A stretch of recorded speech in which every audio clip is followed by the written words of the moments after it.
Okay. And so this is David Weill. He's the author of a great new book called Exhale, and about hope, healing, and a life in transplant. David, it is a thrill to meet you in person because I think I know you real well from reading your excellent book. And I'm honored to be able to put a review together to invite others to get to meet you also. So I want to start by saying thank you for such an excellent read. It gave me such great insights into your profession, especially with my own heart transplant experience now 27 years ago. And so I have so many connections that I read it with fascination. And so what was it like putting your life down in writing like that? I mean, that's gotta be tough. It's scary. It's scary. I got writing advice early on when I decided that I was going to write the book soon after I left Stanford, that the only way to approach a book like this is absolute honesty and transparency. And so one of my main goals in sitting down to write it was to be as honest as I could, not only about the circumstances around me, but about myself as well, both the good aspects of me and the not so good aspects of me. And so I wanted to do that, and I hope I did. Well, given the life that you describe, especially in that competitive world of organ transplantation medical professions, you really couldn't be that open then. How did you transform yourself so that you were so open and sharing as you did in your writing? Yeah, that's a really good question. And I think in talking to a lot of people around the country, I know lots of people that do transplant work, and some of whom have had a sneak preview of the book. And I think one aspect that I had going for me is that when I left Stanford in 2016, I was no longer affiliated with the transplant program. And so I was unshackled to a great extent, which is different from some of my colleagues who are currently working at a transplant program now, or would be a little more hesitant to say some of the things that I say in the book. And I totally understand that. I'm not sure that I would have written the book while I was actively working in a transplant hospital on the front line. So it was a luxury that I had. So it really was a freeing up of who David really was to be able to put it down into writing after moving away from that world. Absolutely. And I also think that the other aspect that set me apart a little bit is I had an opportunity to get removed in time and space from the front lines of the hospital. And so in doing so, I was able to reflect and process my thoughts. There's thousands, if not tens of thousands of doctors, nurses, and other folks working in transplant programs right now that are about an inch away from the circumstances and situations about what that life is like. I instead had the opportunity to leave the front lines and really reflect on what had happened to me and to the patients that I took care of. Now, you talk a little bit about your faith. So I was curious about prayer in your daily life back then. And excuse me, 1 second. I gotta ignore that. Penn Medicine's calling. I'm trying to imagine when you step away from this high pressure Stanford environment back in 2016. The way I read your book, you went into a funk, as it were. You were just lost. How did you recover from that? I mean, a lot of people have that experience, but coming back, bouncing back from that deep valley is tough. How did you accomplish that? Yeah, it was a valley for me. There was lots of things going on in my personal and professional life at the end of my tenure at Stanford, and I think that my story, particularly toward the end, is one of reinvention. I had to create a new me, really, and so the things that I relied on to make that happen were the 3 F's, as I call them. I don't know if somebody else calls them that, but it's family, friends, and faith. And I think that all 3 were incredibly important to me. I have a wonderful close-knit family. I've got a caring wife who has been great throughout the whole aspect. I've got two daughters who fortunately missed a lot of the times that I was in the hospital because I was away at work. And then I found Catholicism late in my life. I came from a kind of a mixed background. My father was basically agnostic, but had left Nazi Germany and was Jewish. And my mother, Southern Baptist from Selma, Alabama. There's a combination to come into Catholicism. Wow. Yeah. And my wife is a devout Catholic, a cradle Catholic. And I saw, what it's really done for her and my daughters over the course of their life. And as I was kind of searching for some kind of serenity, I gravitated toward Catholicism. I had been, even before that, a daily Bible reader. I didn't have formal religion in my life, but I read the Bible more from an intellectual standpoint, to be perfectly honest. It fascinated me. It still does. And I decided about 10 years ago to formalize my religion, and it made a lot of sense to become the same religion that my family is. And also the teachings of the church appealed to me quite a bit. Did I recall your story correctly? It was coincidental on the street. Somebody walked up and handed you a Bible? No, Somebody else's story. Okay.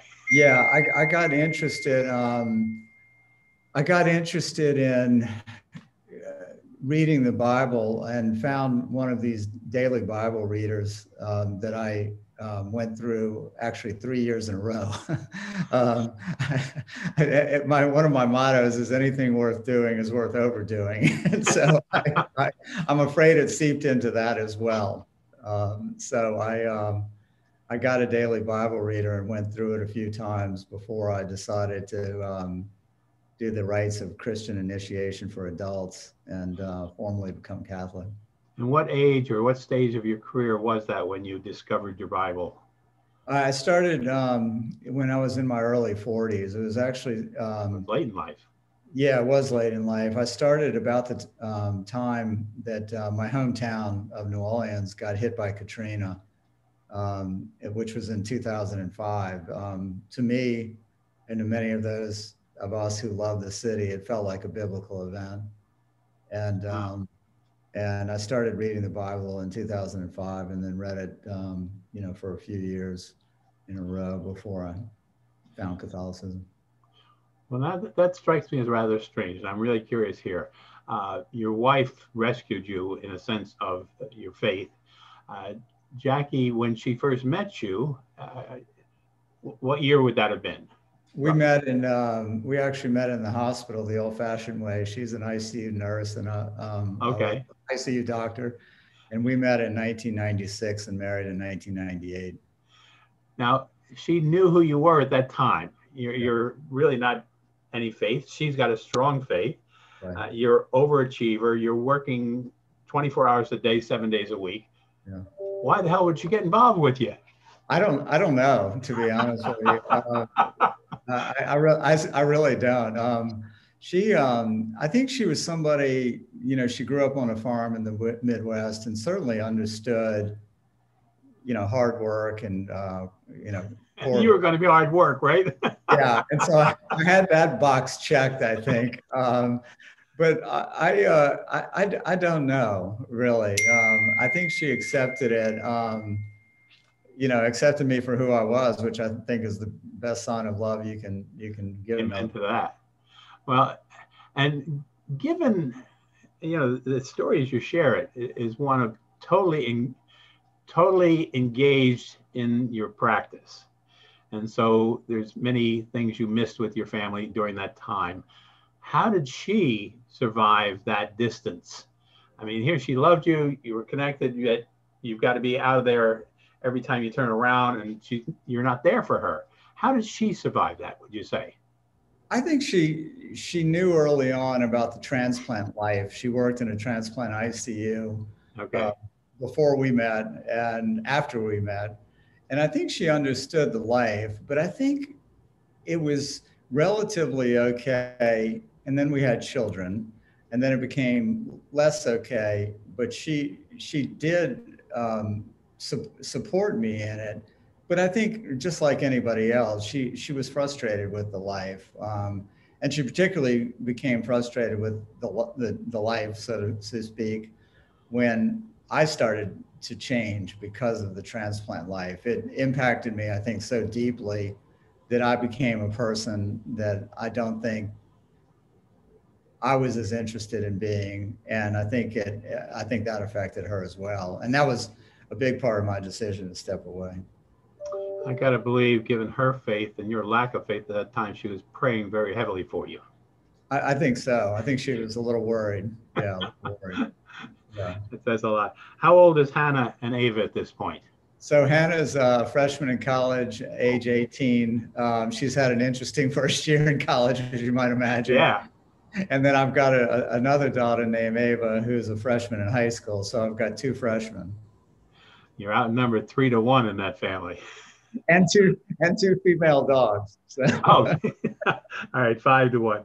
So looking back over those Stanford years, especially, what are your lessons or regrets, especially as it relates to your family's sacrifices? Yeah, I think that we did some wonderful things out there. I wanted to make sure that the book and my writing of the book portrayed how great it felt to take a program that was struggling when I was recruited there, and through a large team effort, we were able to turn that around. We got into some rocky periods that at times I handled well and times less well. And I think that the lessons really about that are come back a lot to the teachings of the church, is to control the things you can control and let go of the things you can't control. I think at times, I was very determined, very intent on building the best transplant program in the world. And I think that we accomplished that to a certain degree, but that same skill set, I think, also got me in a little bit of trouble, because I wanted everyone around me to commit to the same level I had. And that's difficult. That's difficult for folks. And it's a difficult expectation to put on other people. Was she still working after you got married in that same field, or? Yeah, Jackie worked for, I want to get this right up until the time Hannah was born. So she's been out of the hospital environment for 18 plus years. I was just trying to imagine the life the two of you had with her working and you working, even though you understood each other's environments.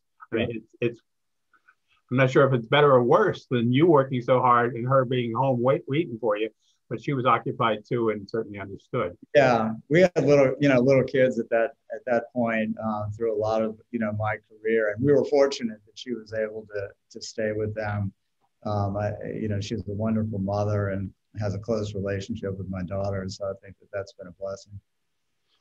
Now, just out of curiosity, again, staying on the faith just for a minute,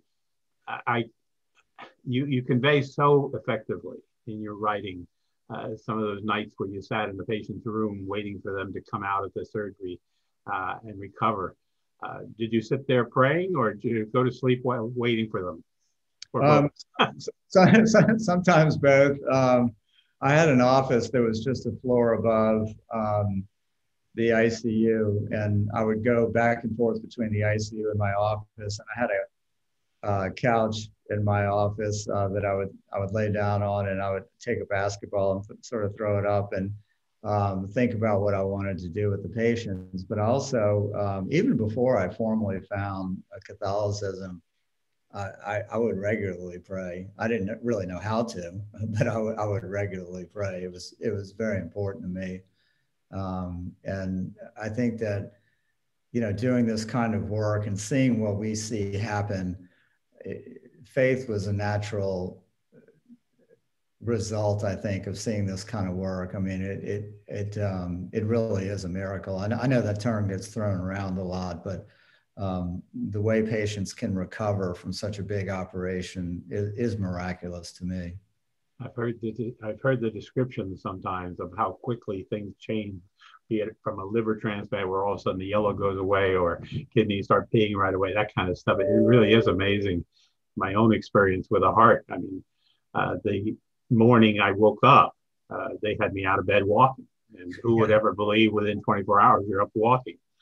Yeah, I took care of a lot of heart transplant patients as well because I worked in the transplant ICU area throughout my career, and you could see the color of the patient change when they had good blood flow. I mean, it really is remarkable. I like all organ transplant, not just lung. Really. Physically, it makes perfect sense, but it's still an amazing thing to observe.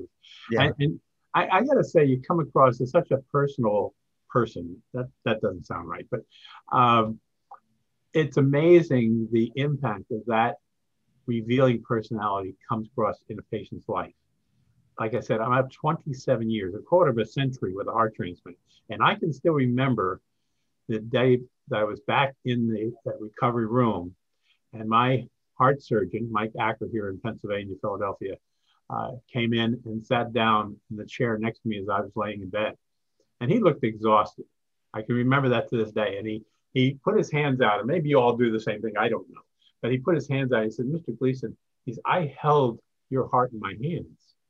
He says, I don't know how I kept you going. And just that picture of him being very human and just sharing that human nature or human perception of things has never left me. I don't remember a whole lot of other things going on. I remember walking within the first 24 hours. I remember that. And I've kept a friendship with him all these years. And I've worked on UNOS, both on the board and the thoracic committee of all things, which is a great place for a heart patient to work on. And when I get overwhelmed with whatever the technology is they're talking about, I go to Mike. And I said, Mike, could you help me with this?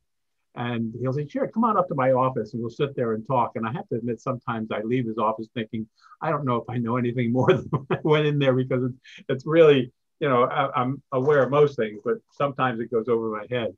And so I got to say, that personality that you exhibit in your writing really touches the heart of the whole family and especially the patient. So I can only imagine from my own personal experience what your patients' experiences would be given the way you describe it. And truly you're a blessing in their lives. And even those where, hey, life comes to an end at different times.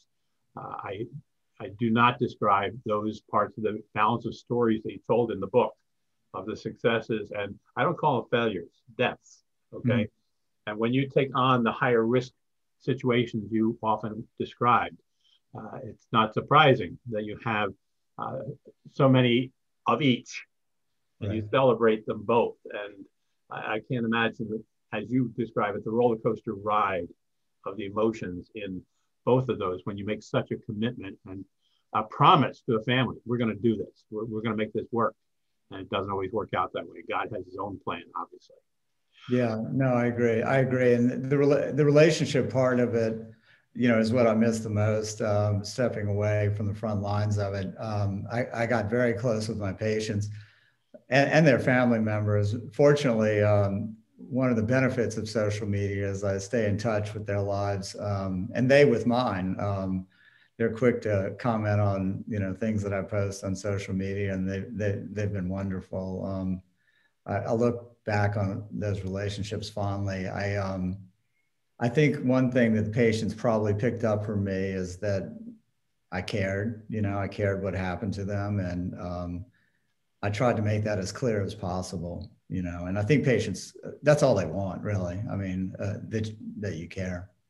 Well, you certainly describe it well in your writing. You're an excellent author, and being able to translate the life that you're describing here in conversation into a book is just an amazing skill. And you certainly got that skill, so I'm glad you did. But that takes me into your consulting life, the latter career. Given how much you were driven by that patient contact and the drain that comes with that when it goes south, what's it like as a consultant where you don't have that direct patient contact now that you're advising programs and you don't have that daily family patient contact and the successes and failures at that level. I mean, that's like night and day from what you were doing. Talk to us a little bit about that. It's really different. And it's a really good question. And I wondered about that myself, if I was going to be able to get satisfaction without the direct patient contact. But the way I look at it now, and my consulting business is focused on helping transplant programs in a variety of ways, some that are not performing so well, and some that are just having different kinds of issues. I look at it as that I'm indirectly helping patients. I'm helping programs help patients. And I have to keep that front of mind to make my work feel purposeful. I worried quite a bit. And I think the first year that I was out of the hospital, I did feel a little lost, because I lost that daily scorecard, if you will. Also the daily gratitude that patients, typically exhibit. They make you feel relevant. They make you feel like you're doing something meaningful. And I write about this in the book. I never once had to worry about whether or not I wanted to get out of bed and go to work, because the patients told me indirectly that I needed to be there. And I struggled to find that during the first year outside the hospital, but I've found it now. And I think that's been very gratifying. Well, certainly I can see that you're having a broader effect. I mean, in that life, one family at a time, one patient at a time, several in parallel, of course, has great meaning. But now you're above it. And when you change a program, when you improve a program, you're affecting a slew of patients, not only then, but also for the years in the future. So I can see a different sense of satisfaction coming out of that. It's funny, you use the word work associated with that. And I've had to play with that word, because over the years, I, like yourself in my own world, have never found it to be work. It was something that was different. It was something you did, by the way, you got paid for it. And yes, you may have put in 24 hours a day, but it wasn't work in the sense of so many people going drudgery to work every day. Oh my God, I have to work. I wish I didn't have to work, et cetera, et cetera. Never had that. So I was looking for a word one time to convey that. And I reached out to a number of people in my own writing and said, we need a different word. That kind of word that doesn't have the negatives of work, but at the same time invigorates you. And we came up with a word. And the word was recreation, but pronounced recreation. And the concept is, as you give yourself to this, whether you're a gardener, for example, working in your garden and you're sweating in the hot sun, et cetera, and you come back in, you're exhausted, but you're recreating yourself by investing in that. And certainly I saw that in your writing. You were recreating yourself with every single patient in terms of how it was feeding you and what you needed. And so I'm really curious, given, I'll use the word overachiever. I'm not sure if that's exactly right, but moving into a consulting business, you have the same potential for being overachieving in that world, and again, impacting the rest of your life. How have you used the lessons from your former career into this career to get that balance of life, work-life balance in play? How have you done that? Well, to be honest, within my consulting career, I still am very determined, and I try to help the programs to the full extent of my ability.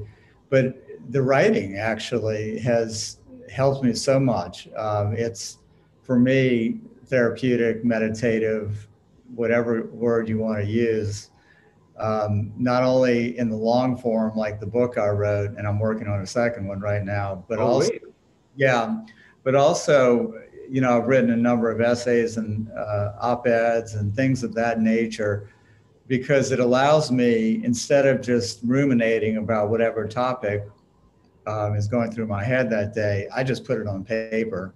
And it's been extraordinarily helpful. I, in many ways, wish I had done that throughout my career, in order to maintain that poise and sanity that, we all look for. But right now, the writing is hugely important to me. It's not just a side gig or a feature of my life. It's a central part of my life. Now, in consulting, quite often you have to travel and spend some time at the site. How do you keep that work-life balance with your family, especially with two teenage girls, a freshman in college and high school? How do you do that? Well, I think that before the pandemic hit, it was becoming a bit of an issue. Okay. I was on a plane a lot. I was out of town a lot. But I think we've all learned in the last year about how to do all the work more efficiently. And I'm hopeful that in my consulting life, there'll be a lot more interactions like the one you and I are having right now, rather than, airport security line, plane, hotel room. Um, I, I suspect that we'll not automatically go to, let's fly out to Los Angeles, but rather try to do some of this stuff virtually, which I think is particularly well suited for the kind of work I do. I often need to be at the hospital once and to meet folks face to face, but I think a lot of the follow-up can be done virtually.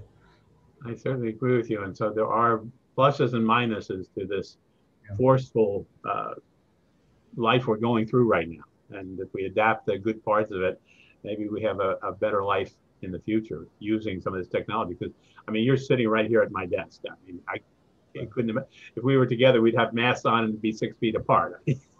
Right. Here's a question for you. Given, how often do you go back and look through that box of memories and stories?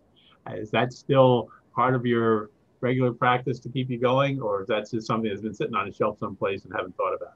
No, I look through it all the time.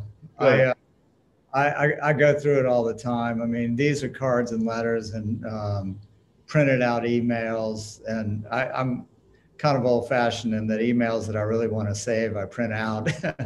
I don't trust the cyberspace as much as I should. But those sustain me. It's a reminder of, what my life was like, and I have physical evidence that I impacted certain people's lives, and that's very gratifying. I call it the box in the book. I don't think I'll ever go away from that. In fact, I've often thought it sits near my desk. I've often thought if there was a fire or something, it'd be the first thing.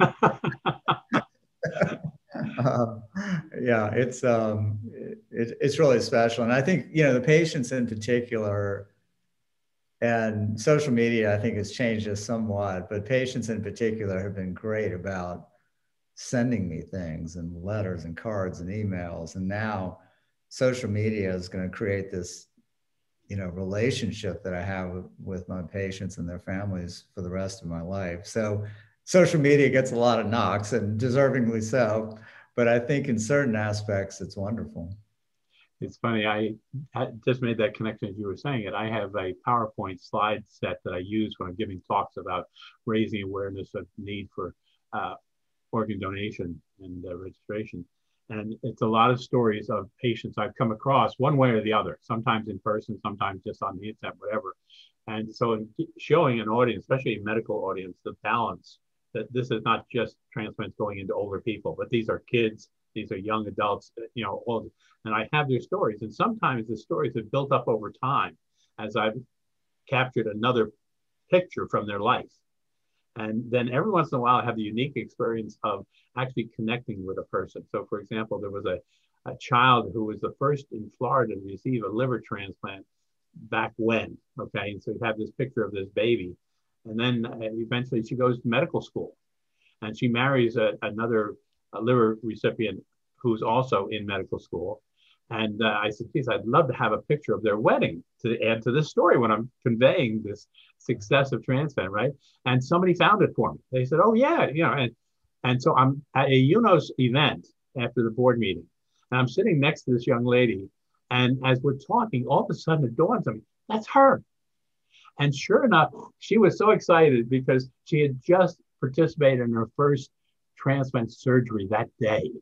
And she was still sky high, right?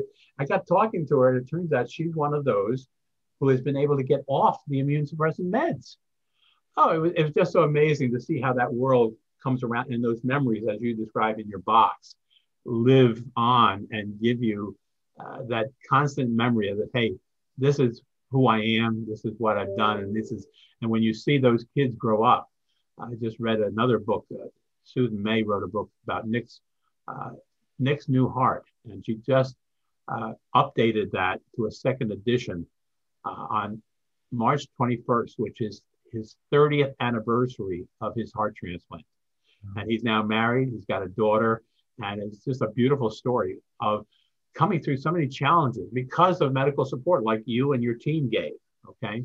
And when you read that, you're inspired. At the same time, you count your own blessings because you haven't had those experiences, thank God. But he did, and he survived them. But it's amazing how by capturing that in your writing, for example, it becomes the inspiration for so many others, both in your case, the careers, as well as the patient stories. And so in reading your book, there was one piece that concerned me, and I'll go to that. It was on page 89, where you got involved on the donor side. You were called in to help with that. And the impression I have is that the transplant side of it doesn't engage in the donor side of it, that there's a big wall between. And you went on for like 2 or 3 pages explaining it, and I don't think you went over anything terrible there, but it just surprised me that as the recipient side of it, you were consulting on the donor side. Can you talk a little bit about that? How do you deal with that? Obviously, your teamwork and what you're looking for, you have to know some things. How do you honor that separation at the same time face the practical everyday reality? Yeah, it's an interesting point because I thought a lot about that when I wrote that. That story of encountering a donor family was a long time ago. It was almost 25 years ago now. Oh, okay. And that bright line between the transplant team and the donor procurement process hadn't been really established yet. Okay. That came later, and I think it came with very good intentions.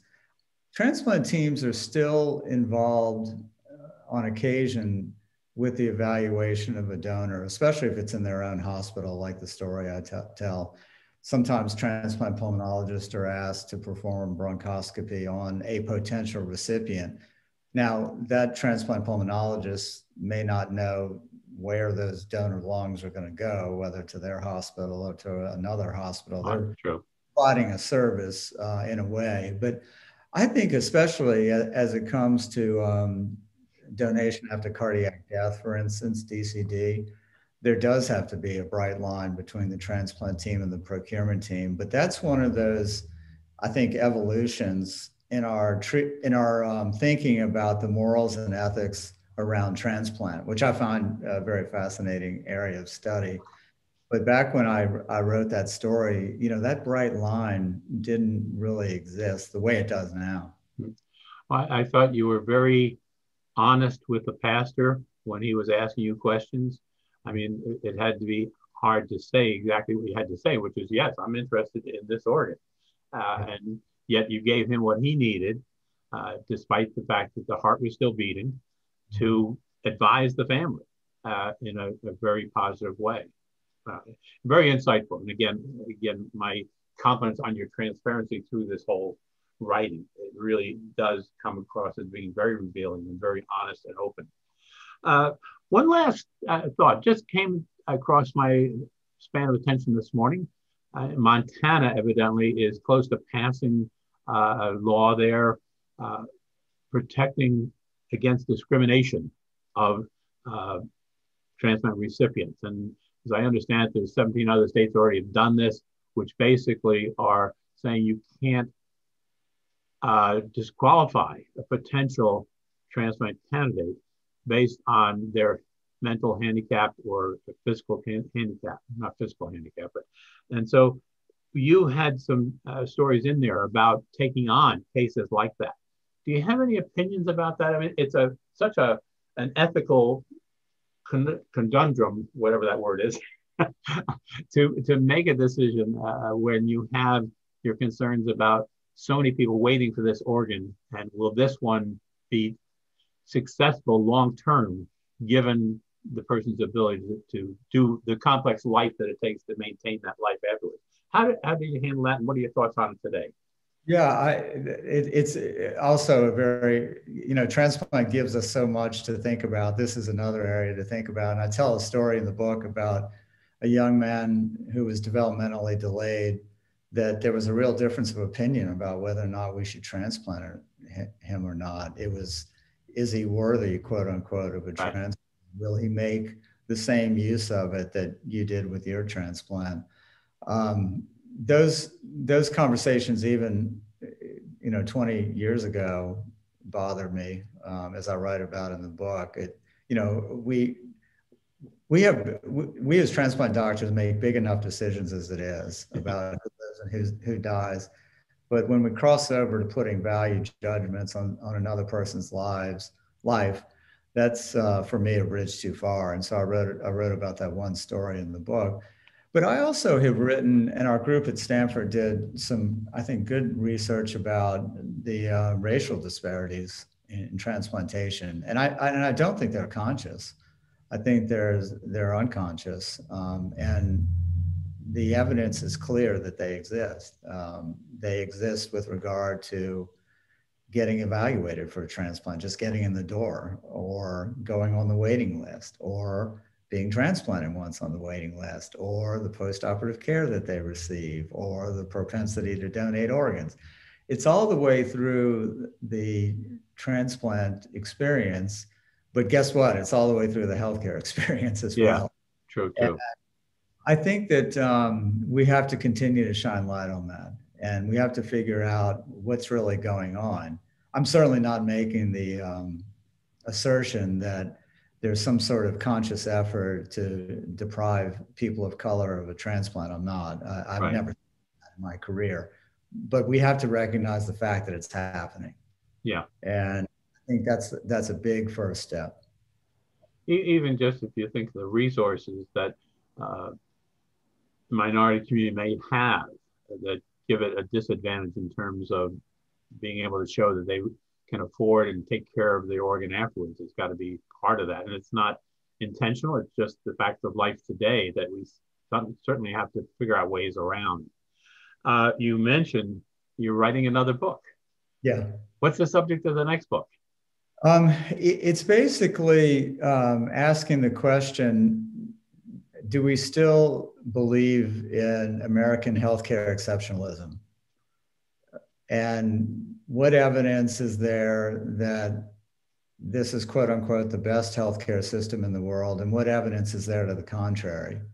And so it's a provocative thesis in that I'm going to question whether or not we actually can legitimately claim that we have the best healthcare system in the world.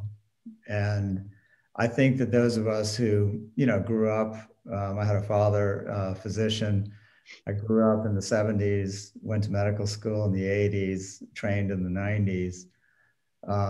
We always assumed that, of course, American healthcare is the best in the world. And of course, it's as good as it can be.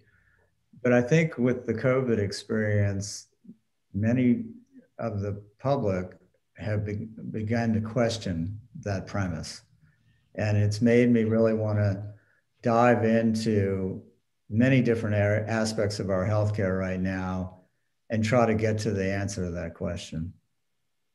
That's interesting. I certainly feel, and I think it's natural for every patient of a transplant to believe that their center is the best in the world, obviously, and their doctor is the best one because, hey, it saved my life. So putting that aside, I still have a great faith in the medical community that we have in the United States, and evidence of its success. Again, yeah, and it's interesting, and just to elaborate on that point, because it's an important one you bring up, I make a distinction between the American healthcare workers, who I have an unbelievable amount of respect for, especially versus the American healthcare system, which I don't want to give away the book. I have some concerns. Let's put it that way. Do you have a title for the new book yet? Not yet. Okay.